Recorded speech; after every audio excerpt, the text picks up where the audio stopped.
Rieccoci, primo Inter Pares, appuntamento del mercoledì, gruppo TV7, come di consueto vi ricordo siamo in diretta sulla pagina Facebook. Siamo arrivati nella seconda parte, prima abbiamo parlato di sanità, ora parliamo di trasporti e ovviamente non potevamo non chiedere il tutto alla vicepresidente della Regione Veneto, assessore al trasporto, l'assessore Elisa D'Alberti. Grazie di essere con noi, buonasera. Buonasera a tutti. Tutto bene? Bella sorridente, almeno come va?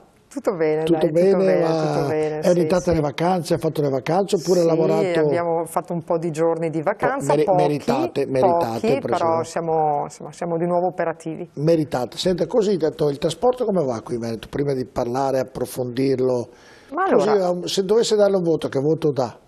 No, allora il Veneto, adesso io non, per carità, non è che dipenda da me perché il Veneto si trascina comunque questa nomea da un po' di anni, però tenete presente che a livello nazionale è uno dei sistemi che funziona meglio e anche a livello nazionale spesso e volentieri si parla di eccellenza nel turismo piuttosto che nella sanità, ma poco ci rendiamo conto che anche nel trasporto pubblico locale siamo un'eccellenza di fatto, insomma nella generalità i trasporti in Veneto funzionano, poi ovviamente ci sono delle linee che funzionano meglio, delle linee che hanno bisogno di essere potenziate e problemi che hanno bisogno di essere risolti. Parla soprattutto su gomma o su rotaia? No, parlo soprattutto su rotaia, su gomma è un discorso di implementazione dei servizi di fatto, parlo soprattutto sul potenziamento del servizio ferroviario. Bene, allora prima di iniziare a parlare andiamo a vedere il servizio sul trasporto pubblico in Veneto.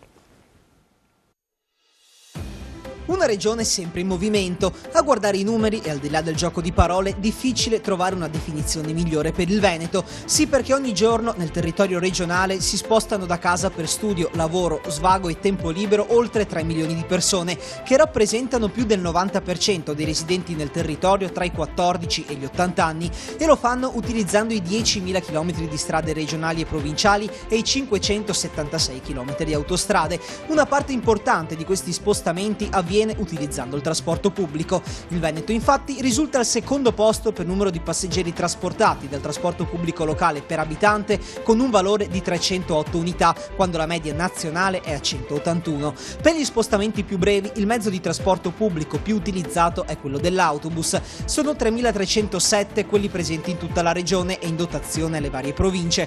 In questo periodo poi se ne sono aggiunti altri 464 per garantire la capienza all'80% nel rispetto delle norme anti-Covid senza causare disagi ai cittadini. E sempre a proposito del trasporto su gomma, non vanno dimenticati i 470 taxi divisi tra le 5 cooperative presenti in tutto il territorio. Ma numeri importanti sono anche quelli fatti registrare dal trasporto su rotaia. In Veneto ogni giorno circolano più di 670 treni che trasportano 180.000 passeggeri. Nel 2018 e nel 2019 si sono contati circa 45 milioni di viaggi, scesi a 21 milioni nel 2020 in virtù del lockdown.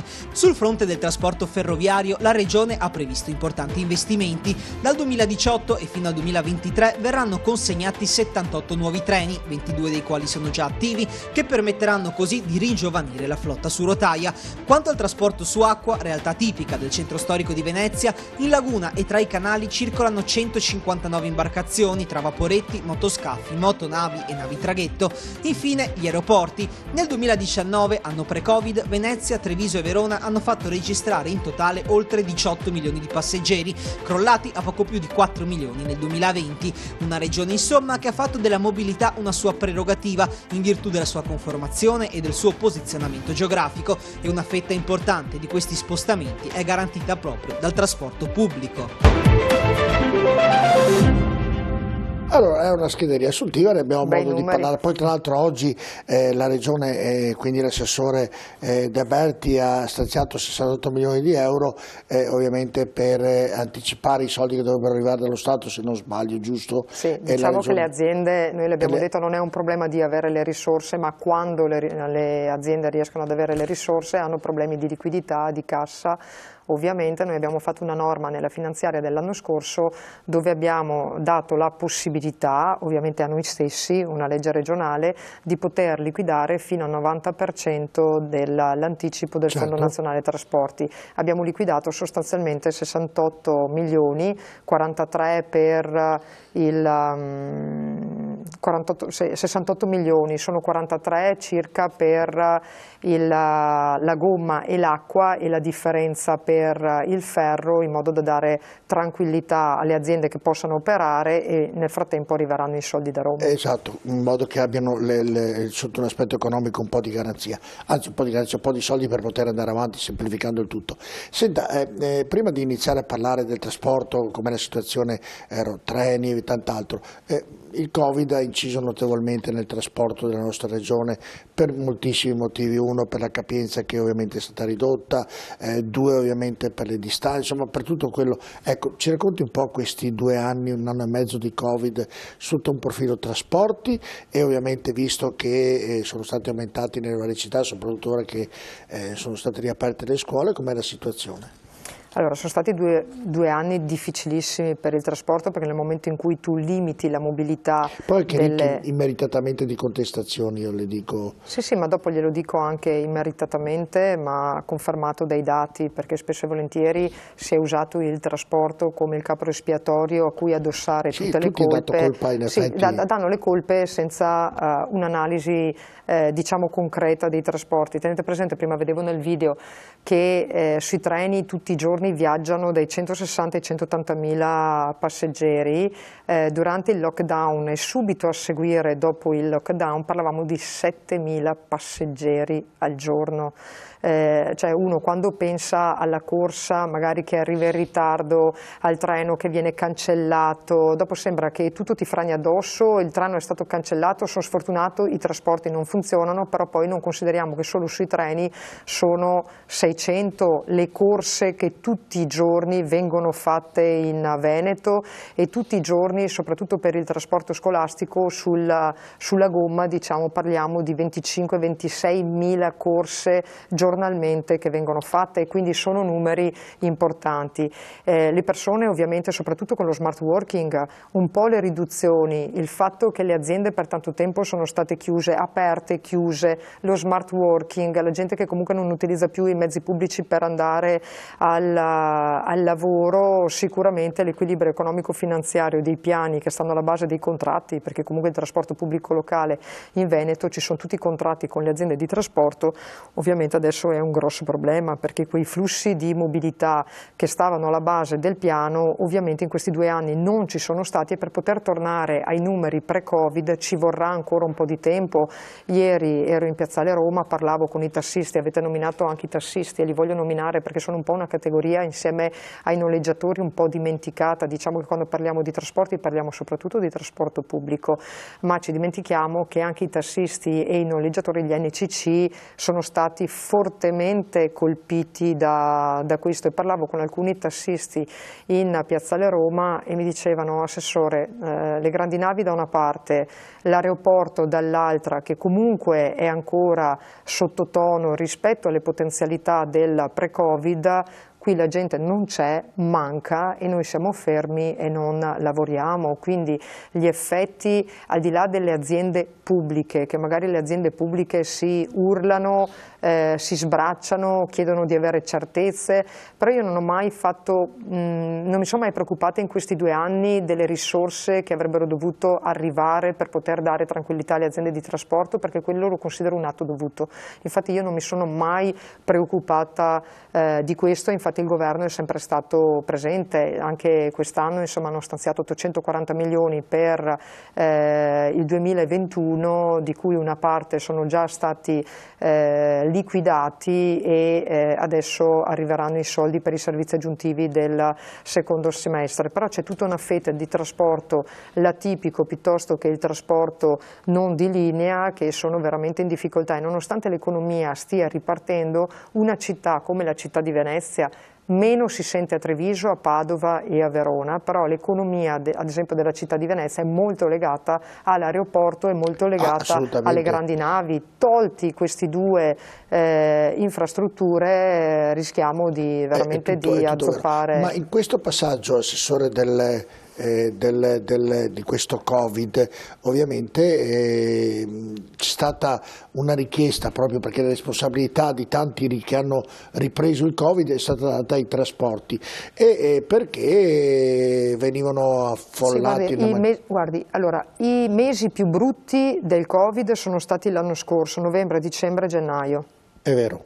Le scuole erano chiuse e gli autobus erano vuoti. Eppure la basta. colpa... sì, no, però è vero, cioè, basta, però non, lei è una buona non dico... testimone che... No, allora... È ovvio che, allora, io ho sempre detto, ho anch'io i ragazzi, guardi, il primo giorno di scuola la contestazione che ho preso in casa è stato da mio figlio, che mi ha detto: mamma, l'autobus oggi era pieno, ok? Allora abbiamo fatto l'esame dell'autobus, gli ho detto: cosa vuol dire pieno? Io ero in piedi, vabbè, sei in piedi non succede niente, ma quanta gente c'era in piedi? Ce n'erano 10, allora gli ho spiegato che la capienza si calcola non sui posti seduti, ma sui posti seduti più i posti in piedi, quindi vuol dire che posto che l'80% è alta come capienza, non è che possiamo dire che l'80% è una capienza bassa, vuol dire l'autobus quasi pieno, però vuol dire tutti i posti seduti più una buona parte dei posti in piedi, e ovviamente nel momento in cui uno sale sull'autobus è fermo, ok? Rimane lì fermo. Poi quando scendono i ragazzi, perché vedo anche io i miei figli e magari si trovano con gli amici o si trovano davanti a scuola, non è che degli adolescenti tu gli puoi impedire di poter socializzare, di poter stare con i loro amici, di potersi abbracciare, di poter scherzare, magari di abbassarsi la mascherina. Cioè sono tutti comunque gesti che vengono naturali, facciamo fatica noi. Facciamo fatica noi adulti però poi a rispettare. Però è vero, però poi penalizzano questi gesti, sia gli adulti sia i ragazzi. Certo, dopo li paghiamo questi gesti. Certo, adesso siamo per lo più, la maggior parte siamo vaccinati e quindi è ovvio che abbiamo una protezione in più.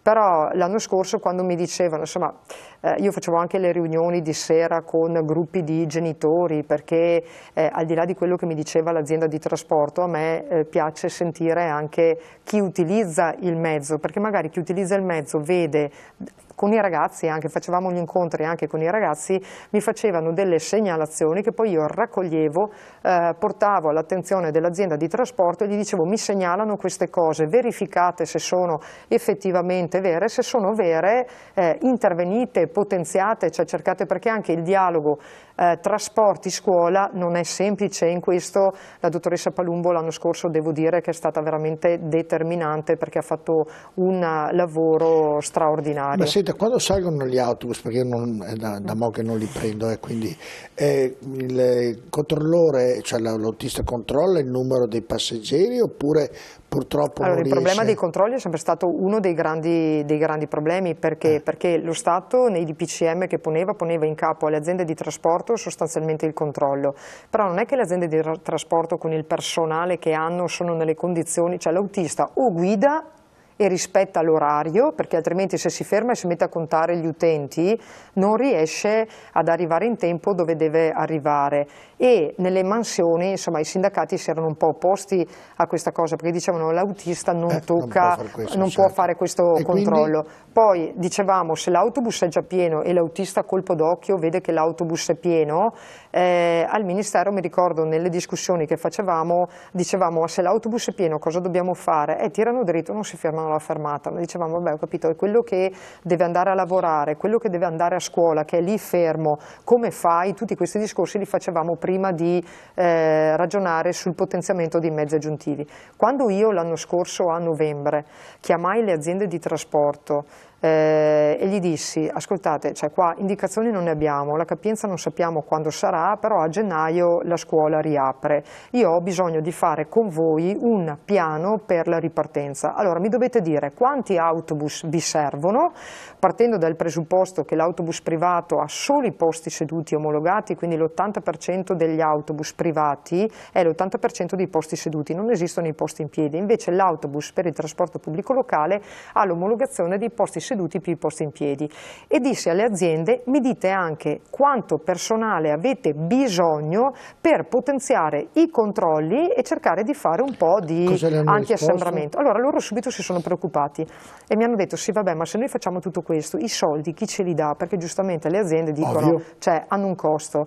Io mi ricordo che dissi loro: voi non vi preoccupate dei soldi, cioè noi non è che io vi sto facendo mettere in campo i servizi domani, dobbiamo predisporlo il piano, poi a gennaio il governo vuole che le scuole riaprano ma noi dettiamo le condizioni, se volete riaprirle queste sono le condizioni, autobus e personale. Se volete riaprire in sicurezza insomma. Certo. Da lì a qualche settimana abbiamo fatto un incontro con la dottoressa Palumbo aveva fatto uno studio e un questionario su tutte le province del Veneto, sostanzialmente dove era emerso che alcune province il mondo della scuola e il mondo dei trasporti non si parlavano, facevano fatica.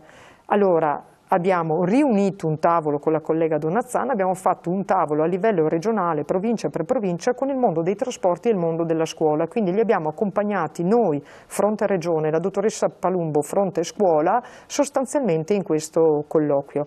Abbiamo fatto il piano trasporti con quindi personale e autobus, poi il 3 di dicembre era uscito il DPCM che passava il coordinamento, noi siamo stati sostanzialmente delegittimati nel coordinamento ed è stato passato ai prefetti. Io ho preso il piano che avevamo fatto, che di fatto era finito perché c'era in corso un questionario che avevamo fatto noi come regione insieme alla scuola, stavamo aspettando le risposte, quando sono arrivate le risposte le abbiamo mandate al prefetto, ai prefetti abbiamo mandato i piani, i prefetti hanno convalidato il lavoro che avevamo fatto noi in quel mese, compresi gli steward da poter mettere a terra e di fatto il piano è stato approvato così. Dal governo hanno riconosciuto la necessità di questo personale aggiuntivo, tanto che poi è diventato sostanzialmente però poi non l'ho più visto. Utilizzato. Lei fa riferimento agli steward, alle fermate più importanti? Ci sono 330 steward. Allora guardi, lei mi dice quello che mi hanno detto i miei figli perché mi hanno detto mamma dove c'erano gli steward l'anno scorso, quest'anno non c'erano. Ci sono più di 330, però è ovvio che è l'azienda di trasporto che decide quali sono le fermate. Perché io vedevo per esempio nella zona qui, assessore, nelle fermate più importanti dove salgono dico migliaia di studenti, non li vedo più, cioè li vedevo l'ultima volta, adesso non li vedo più, magari sarà una cosa saltuaria, però no, li faranno, immagino che li facciano girare, cioè sono le aziende di trasporto che hanno indicato il numero delle persone di cui avevano bisogno, che ovviamente le aziende di trasporto hanno detto dove erano necessari, molto probabilmente li fanno girare. Io passo per Busegano, una zona vicino all'aeroporto dove c'è una scuola importante, delle scuole importanti che siano più di 1000, forse molto probabilmente molti di più, e quando c'è il traffico intenso vedo molti pullman di più, quelli sì ne vedo di più privati, pullman privati, ma gli student non li ho visti.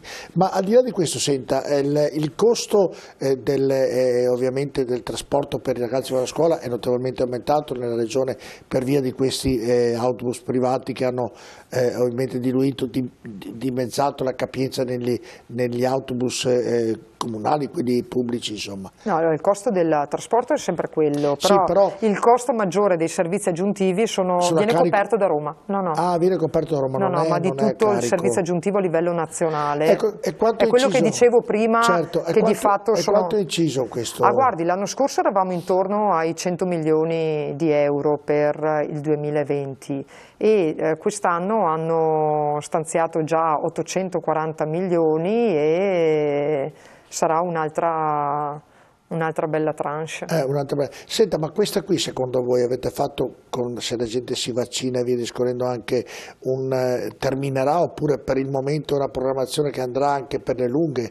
Se questo Covid non sparisce? Ma secondo me tutto l'anno... Oppure è prematura la mia domanda? No, allora secondo me molto probabilmente... Allora, posto che l'80% comunque... allora non possiamo pensare in un momento come questo di avere i carri bestiame come avevamo... Cioè diciamo che il Covid ci ha insegnato che forse insomma gli autobus pieni come erano pieni prima del Covid forse non è neanche il caso, non è neanche umano trasportare, insomma a scuola ci siamo andati tutti e schiacciati sulle porte, c'eravamo ancora quando andavo a scuola io, quindi non è una novità.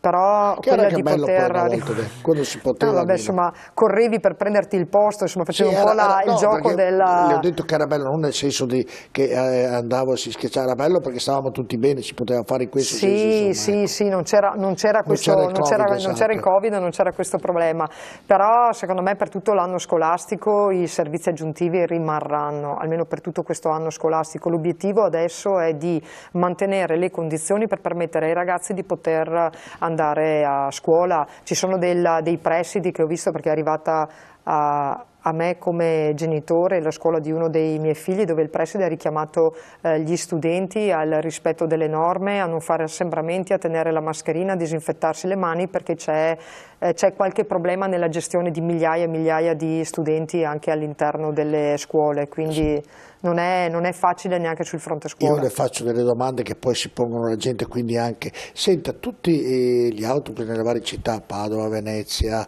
Verona e tant'altro, sono di competenza del comune o competenza della regione? Ho fatto questa domanda per dire, perché vedo degli autobus davvero sgangherati, vecchi, che non vanno neanche avanti. Li stiamo sostituendo. Allora, per quanto ecco, riguarda... È responsabilità del comune che deve dire alla regione ha bisogno di tot, oppure la regione che deve dire smettetela di far correre quel Allora, la gestione del trasporto pubblico, trasporto pubblico su ferro è direttamente la regione, sì, no, ma quello è direttamente della regione. Sì. Invece la gomma e l'acqua per Venezia ovviamente è stato delegato agli enti di governo. Gli enti di governo sono degli enti che sono costituiti dalla provincia, dalla città capoluogo e da qualche altro comune. Non è responsabilità no, noi purtroppo ci siamo spogliati della funzione, quindi la programmazione, però non è che è il comune o la provincia che sostituisce, arrivano i soldi da Roma, noi li trasferiamo e rinnoviamo, ma adesso col PNRR li sostituiamo allora, tutti. Le racconto l'ultima, poi andiamo in pubblicità, lei solidarizza.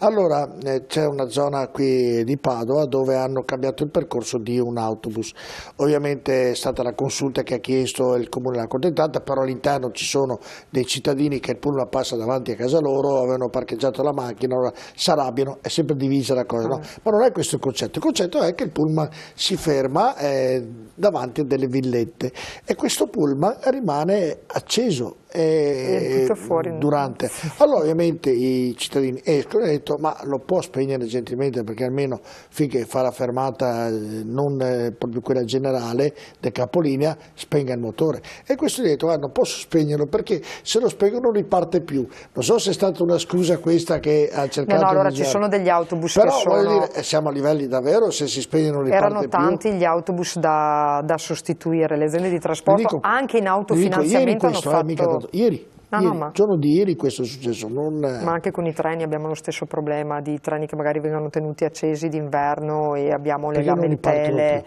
No, perché magari li devono scaldare, però per carità, dopo insomma, creano magari qualche fastidio. Però abbiamo gli autobus sono stati sostituiti in gran numero da parte delle aziende di trasporto anche con l'autofinanziamento, quindi hanno fatto grandi investimenti. Adesso col PNRR arriveranno tanti soldi per la sostituzione di tanti autobus. Dopo tenete presente che la città di Padova e la città di Verona, che aveva la gara in corso... No, ma dico tutte le città, io ho detto Padova, ma anche... No, però abbiamo anche a Mestre ne ho visti... Sì, io li vedo in Piazzale Roma, quindi sì. Però Padova è stata ferma negli investimenti a causa della gara, che comunque non ha portato ma anche questo... Mestre se le vede tutti quelli fermi lì. In Piazzale Roma si vedono, ce ne sono ancora quelli arancioni da buttare vecchi, sì. Vabbè, andiamo in pubblicità, poi rientro, parleremo quelli sulle rotaie, e però prima voglio anticipare e fare una domanda. A tra poco.